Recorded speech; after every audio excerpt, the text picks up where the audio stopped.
Next, what we hit on is the model summary. So this table is giving us a sense of how well the model fits the data, kind of like an R² and linear regression, but for logistic models. And I'm going to talk about how they are different here in a second. But let's break it down first. So the first thing to look at is the -2 log likelihood. We're not really going to pay as much attention to this, but what this is telling us is what's our measure of error. So the smaller it is, the better your model fits. But unlike an R² and linear regression, log likelihood values and logistic regression don't really have a straightforward rule of thumb.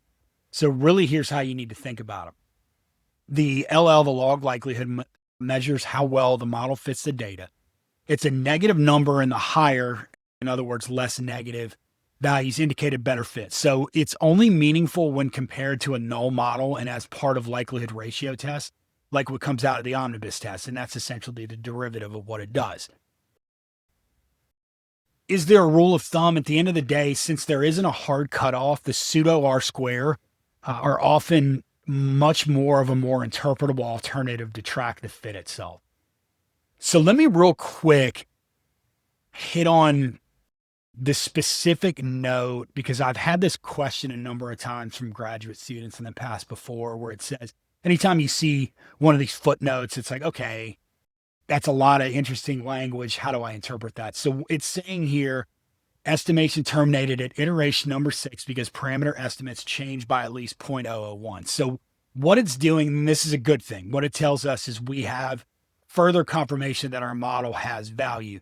Logistic regression uses what's called an iterative method. So it's using what's called maximum likelihood estimation to find the best fitting model. So with each iteration of adding variables in, SPSS is tweaking the estimates within the parameters to improve that fit. What it's telling us here is that at iteration 6, it stopped. And it stopped because the changes in the coefficients became very small, in this case, less than 0.001. That means essentially the model's converged. It found the best fitting values that it can. If it doesn't converge, you get a warning that something went wrong. And that's what we don't want to see. That's where we feel like something's blown up on it. So that could be some quasi-complete separation in the data itself or multicollinearity. So since it did converge, you can trust the output and we feel good about it. SPSS typically uses a convergence threshold of 0.001. Terminating within 5 to 10 iterations is pretty normal for small to mid-sized models. And then essentially more iterations may suggest more complexity or ultimately more collinearity, but it's not necessarily a bad thing. So the bottom line here, just to make a note on this, we have no action required. SPSS successfully fit the model and you're good to proceed with the interpretation itself. So now I think it's critically important before we get into the R², Cox Snell and Nagelkerke, that, and I've heard that pronounced a number of different ways. This is just how I was taught to pronounce it. And that's part of the challenge when you have a diversified number of names associated with naming architecture within statistics. But R² in linear regression is the proportion of variance explained. So in a linear regression, the R² is what's called the coefficient determination. It tells us the proportion of variance in the continuous outcome that explained by the model itself. So it's based on the idea of minimizing the square differences between the observed and predicted values. But in a logistic regression, we're predicting probabilities, not values itself, not an outcome value. So in a logistic regression, your outcome's categorical. So in this case, whether a student was on probation or not on probation, and you're not predicting actual values, you're predicting probabilities that a case belongs to a category.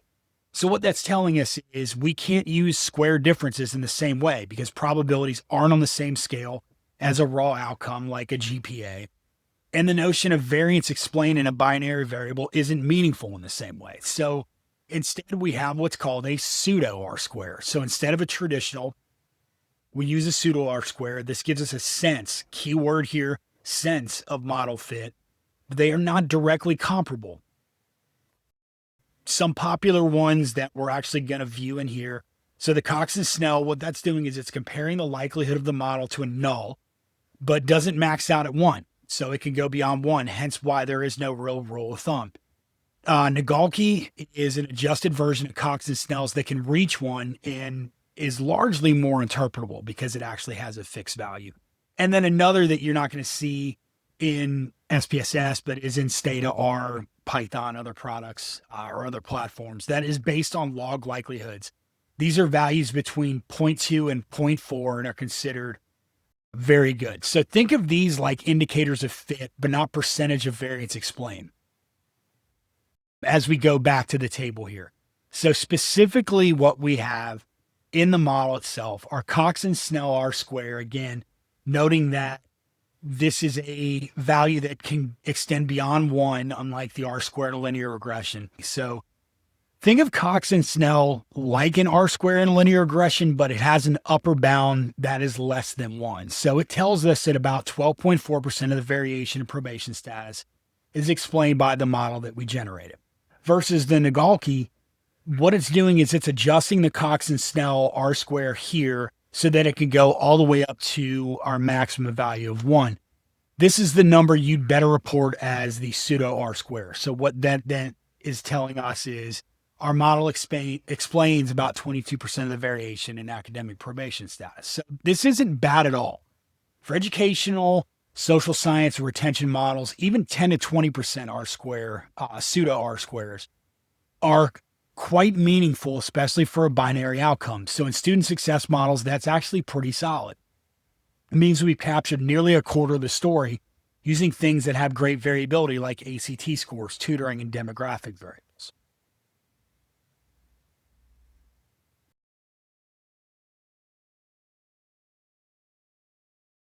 Hope you enjoyed this. If you got value out of it, go ahead, hit subscribe, and look forward to putting out more videos for you.